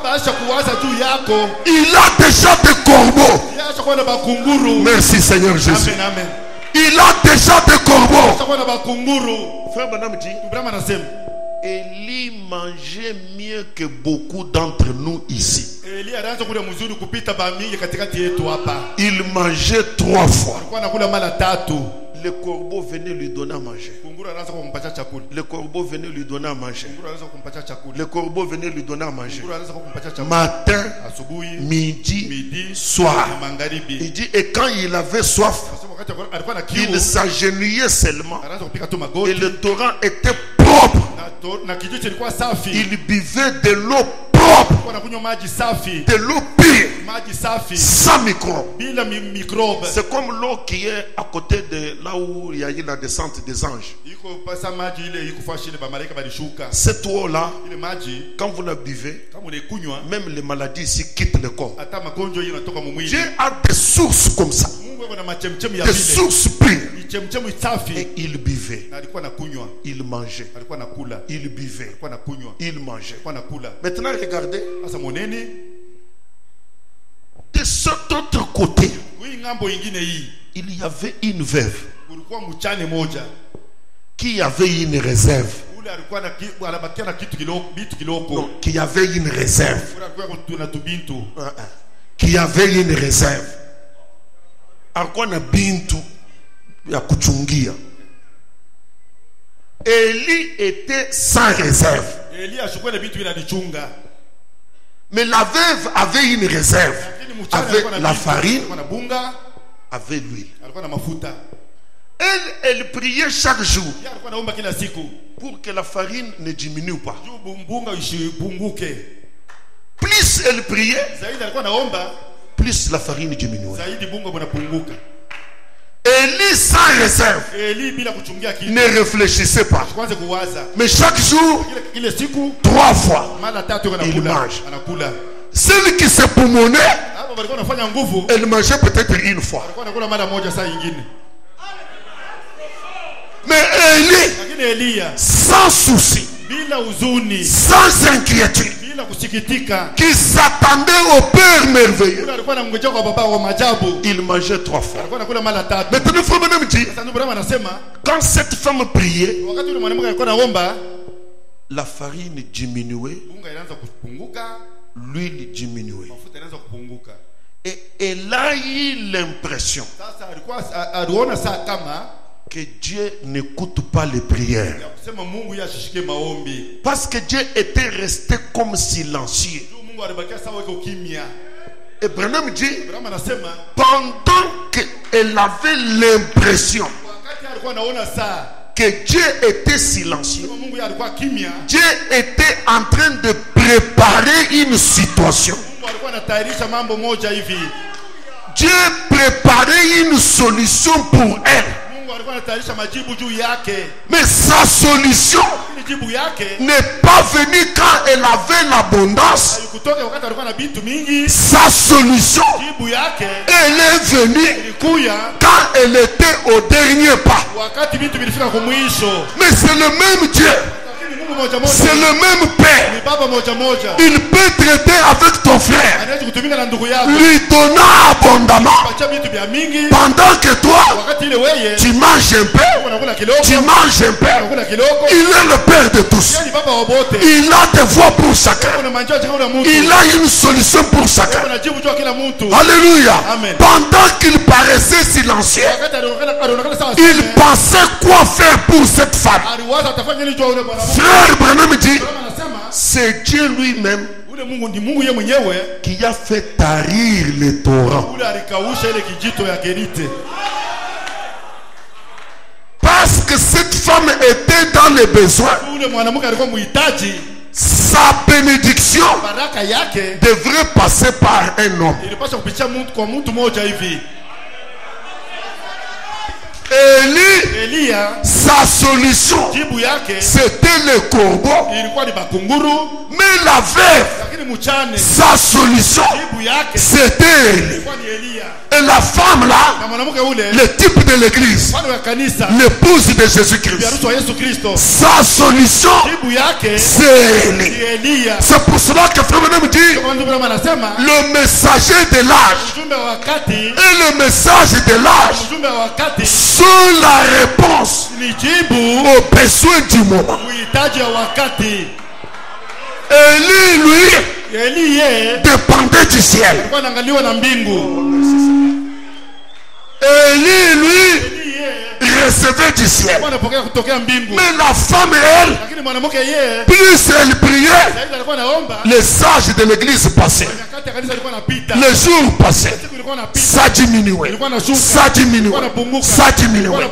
Sa solution, jibu yake il fallait que Élie vienne. inapaswa Elia akuje. Pour que Élie vienne, Elia apaswa kuja, il faut que Dieu coupe. inapaswa Mungu akate. Parce que Élie, Tu Elia il se reposait. yeye alikuwa Il ne s'inquiétait pas. yeye asiweze Il kuhusika, ne savait pas yeye kujua yake kama qu'il y avait un besoin quelque part. kama kulikuwa hitaji fasi Et moja pour résoudre ce besoin, kwa kujibu kile il hitaji, fallait que Élie soit présent. inapaswa Elia kuwa pale. Je pense ce soir Awaza magharibi qu'à cause de la présence d'Élie dans le camp, juu ya uwepo ya ile mkambi, c'est une voie ni njia par laquelle kupitia hayo Dieu bénit l'épouse. Mungu anabariki bibi harusi. Je le crois de tout mon cœur. Nami na moyo wangu wote. C'est pour cela que la parole dit, Ndio kwa maneno inasema ceux qui écouteront wale watasikia ce messager, ule mjumbe ils seront bénis. watabarikiwa. Notre bénédiction Baraka yetu dépend du messager wana mjumbe et du message. na mjumbe. Et si nous recevons Kama tunapokea le messager mjumbe et son message, mjumbe wake, nous défierons tutapinganisha les circonstances du moment, majambo ya wakati, les maladies du temps de la fin, magonjwa wakati ya mwisho, les problèmes du temps de la fin. mambo ya wakati ya mwisho. Il y aura beaucoup de maladies Utakuwa magonjwa mingi déclarées incurables. tangaziwa kusema La solution, jibu c'est le message mjumbe et le messager. na mjumbe. Notre solution ne viendra pas d'ailleurs. Jibu yetu haitatoka fasi nyingine. À un moment donné, Wakati moja hivi les hôpitaux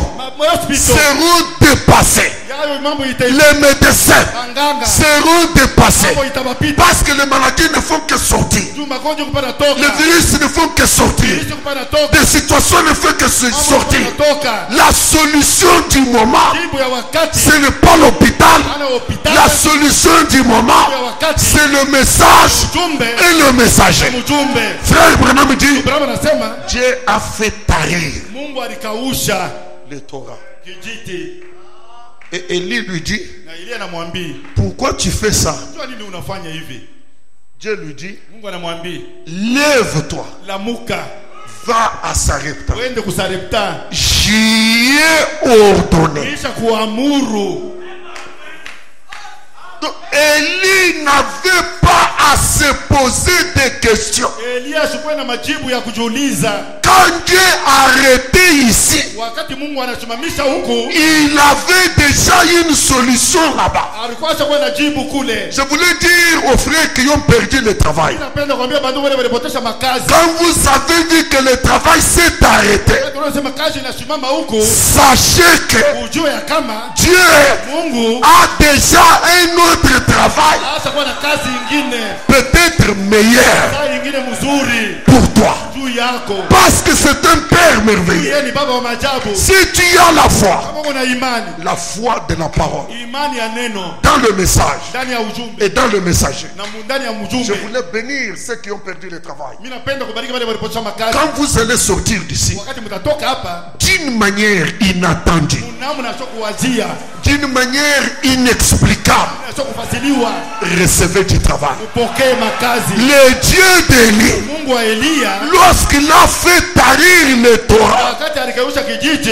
il avait déjà alikuwa ashakuwa la continuité de la solution. na maendeleo ya jibu. Il avait déjà une situation Alikuwa deja na mambo en faveur d'Élie. Il dit, j'ai ordonné. semisha kuamuru. Et frère Branham dit, Ndio anasema à la minute que Dieu parlait là, mudakika ile Mungu alikuwa anasema cette femme ne connaissait rien. ule mwanamke hakujua kitu, Mais Dieu avait ordonné. lakini Mungu alikuwa ashamuamuru. Et regardez, Moneni quand Élie s'est approché d'elle, wakati Elia alimkaribia, il ne l'a pas supplié. ashukumusi, Il a donné un ordre. alileta amri, Fais-moi un gâteau. unifanyishie gato. Il avait déjà l'assurance. Yeye alikuwa ashakuwa na hakikisho, Parce que c'était la parole de Dieu. ilikuwa neno ya Mungu. La parole de Dieu ne peut pas mentir. Neno ya Mungu hajikudanganya. J'ai ordonné. Kuamuru. Le Dieu qui travaille sur le debout. Mungu mwenye kutumika ngambo na ngambo. Quand il lui parle, Wakati anamwambia, il court. anakimbia, Il court. anakimbia, Il va chez la femme. anaenda kwa mwanamke. dans son cœur, ndani ya moyo wake, tu recevras un ordre. utapokea agizo moja. Sache que c'est moi. Ujua aseme ni mie. La femme, dans les raisonnements, Mwanamke mumafikiri yake elle se disait, alikuwa anasema je vais manger, nitakula, je vais mourir. nitakufa. Mais pour Dieu, Lakini juu ya Mungu elle allait manger alipasha kula et continuer. na kuendelea na kula. Toi qui penses Wewe ulikuwa na waza que tu es à la fin de ta réserve, sema kwa kumwisho vile ulichunga. nous avons un Père merveilleux. Tuko na baba wa majabu. Que ce Père merveilleux Sema huyu baba wa majabu te montre qu'il t'aime plus que tu ne t'aimes toi-même. akuonyesha sema nakupenda kupita vile unanipenda wewe mwenyewe. Si tu pensais, Kama ulikuwa na waza c'est la fin. sema njoo mwisho, Sache que ujue ya kama le Père merveilleux baba wa majabu a une solution yako na jibu au-delà des limites. kupita mipaka. Alléluia. Amen. Il écoutait la prière, Alikuwa anashikia maombi mais il testait sa foi. lakini alikuwa anapima imani yake. Il écoutait ses prières, Alikuwa anashikia maombi yake mais il testait sa foi. lakini alikuwa anapima imani yake. Tu pries, ça Unaomba, diminue. inashuka. Tu pries, ça diminue. Inapunguka. Tu pries, Unaomba, ça diminue. inapunguka. Tu pries, ça Unaomba, diminue. inapunguka. Le frère Branham dit, Branham anasema, le matin là du dernier jour où elle est allée manger et mourir, ile siku ile asubuhi alipasha kula na kufa, quand elle s'est réveillée, wakati alilamuka elle a commencé par louer Dieu. akaanza kusifu Mungu. Oh Dieu, Oh Mungu, merci asante de m'avoir donné cette kwa journée. kunipatia hii siku. Merci Seigneur. Asante Bwana. Et je sais Na mimi najua que quand j'aurai mangé, ya kusema wakati mitakula ça sera fini pour moi utamalizika juu yangu et pour mon fils. najua mtoto wangu Elle mwanangu. se comparait à qui? Alikuwa anajilinganisha na nani? À personne. Na mtu hata mmoja. Je te remercie. Mimi nakupigia asante. Je sais Mimi najua que quand j'aurai fait le repas d'aujourd'hui, wakati mitafanya chakula ya leo nous attendons la mort. tunachunga ni lufu. Amen.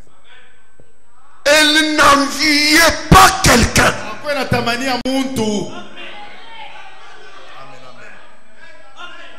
J'aime que nous fassions une prière selon Dieu. Mimi napenda tufanye maombi kufuatana na Mungu. Elle ne calculait pas quelqu'un d'autre. Mambo unapita kwa mtu mwingine. Elle voyait Dieu Alikuwa anaona Mungu et sa petite famille. na jamaa yake kiloko. Et dans sa tête, Na mkicho yake c'est la fin. ni mwisho. C'est ta tête qui te dit ça. Ni kichwa yake ndio anakuambia vile. Mais ce n'est pas ce que Dieu dit. Lakini ile Mungu anasema.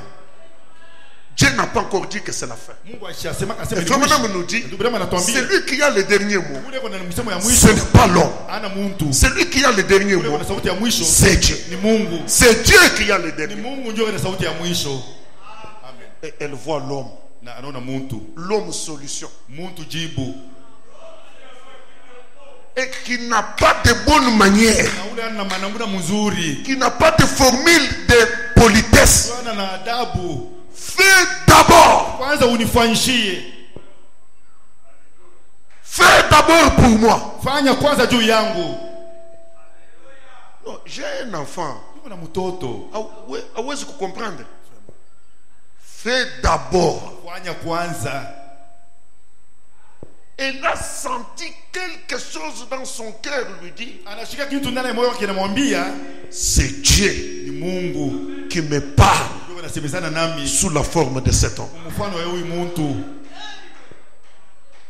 Et quand elle l'a fait, Na wakati alifanya elle a mis la main. aliweka mkono, Elle a fait le gâteau. alifanya gato. Si vous lisez bien la Bible, Kama unasoma mzuri Biblia, elle savait qu'elle allait faire un gâteau. yeye alijua sema alipaswa kufanya gato moja. Et Élie lui a demandé de lui faire un gâteau. Na Elia alimlomba mfashe gato moja. Ça veut dire Kusema vide. ni kusema yote inaisha.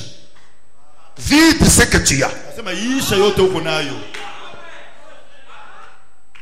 Et en mettant la main Na mkuweka mkono sur l'ordre de l'homme, kuagizo ya mtu wa l'homme de Mungu, ya mtu wa Mungu, elle fait le gâteau. anafanya gato. Elle remet la main. Anarudisha tena mkono, L'huile est là. mafuta iko pale. La farine est là. Bunga buko mulu. Elle prépare Anaipika et l'homme ne part pas. na Mungu mtu ashende. Parce que Dieu lui avait dit, Mungu alimwambia demeure là. C'est la bonne nouvelle que je voulais vous dire. Des mères là.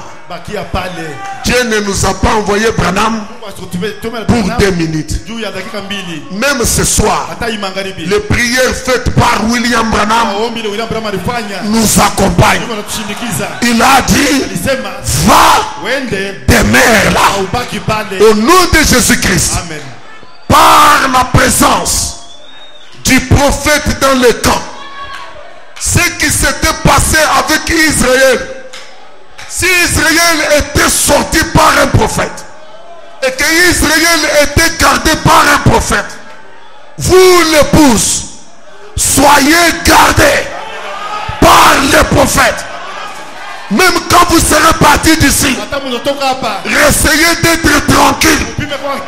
Rassurez-vous, le pot ne se videra pas.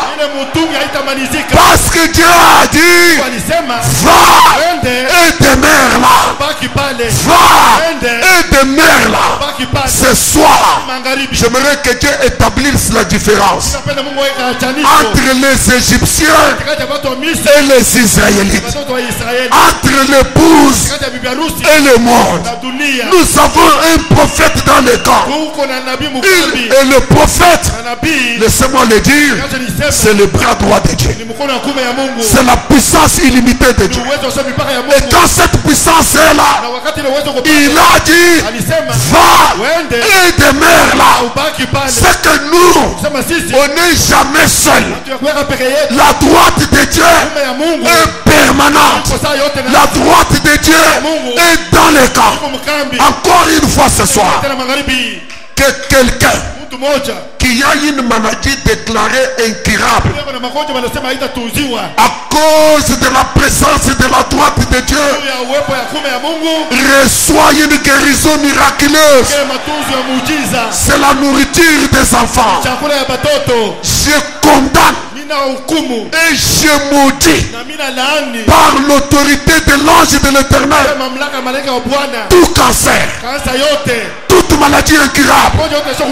Je le maudis par les prières de Branham. Je le maudis et je le chasse. Qu'il s'éloigne de vous. Allez, mangez, vivez, réjouissez-vous, faites des prières. Dieu vous exaucera. Ne vous comparez à personne. Il est un Père merveilleux. Il est un Père merveilleux. Mettons-nous debout.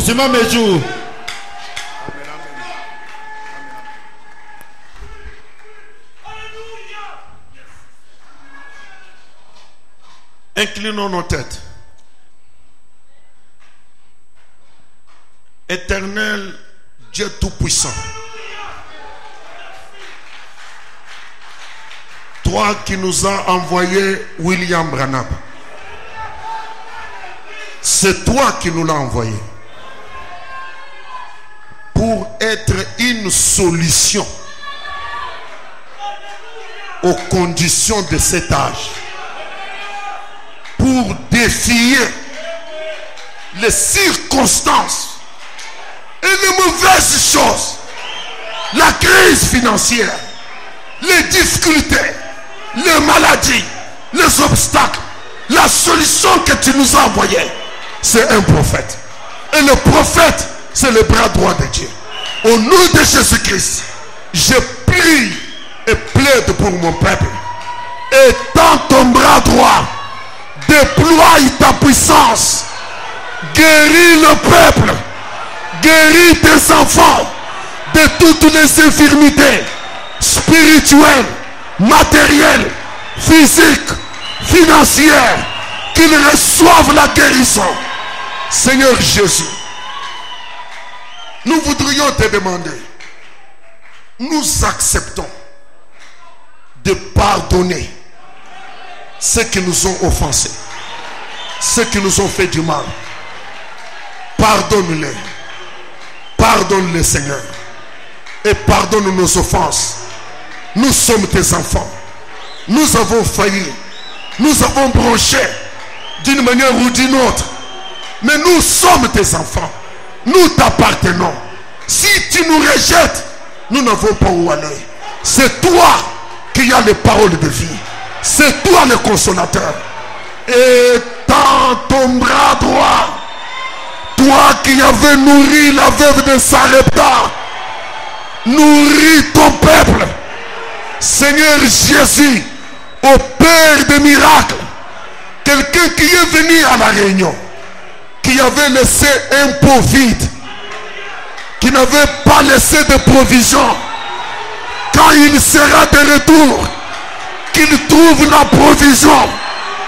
Le Dieu de la Bible, qu'il devienne une réalité pour lui. Au nom de Jésus-Christ. Accorde le Seigneur. Comme tu l'as dit ici, je prie que tous les frères qui ont perdu du travail, le torrent a séché. Seigneur, tu as d'autres solutions. Ouvre d'autres voies. Qu'ils aient des solutions meilleures. Qu'ils aient du travail.